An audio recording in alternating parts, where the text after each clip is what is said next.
Operation చేయాలి.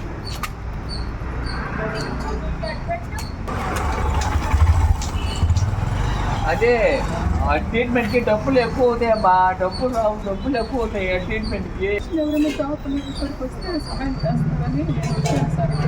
లక్ష అంటే పెద్ద అమౌంట్ కదా, ₹1,00,000 అంటే అది కల్లా కాదమ్మా. ₹1,00,000 అంటే మనం దాదాపు ₹1,00,000 తీసుకోవాలంటే చాలా కష్టం వైద్యానికి. మీకు ఆరోగ్యశ్రీ కార్డు లేదా మీకు? ముందు సార్ లేదన్నారు ఆరోగ్యశ్రీ మీద. ఆరోగ్యశ్రీ మీద డబ్బులు ఏమొద్దు, మీరు ట్రీట్మెంట్ చేయండి. నాకు ఆపరేషన్ చేయించుకొని పని చేసుకుంటాను అంత అమౌంట్ అంటే నాకు చాలా ఎక్కువ, అంత అమౌంట్ అంటే చాలా ఎక్కువ అమ్మా. కాలు బాగుపడితే నేను ఏమైనా పని చేసుకుంటాను అంటున్నాను. నడవలేకపోతున్నాను సార్, ఏదన్నా సాయం చేస్తే నేను లేక కష్టం అమ్మా. అది ₹1,00,000 కాదు, తీసుకెళ్ళి ₹1,00,000 ఆ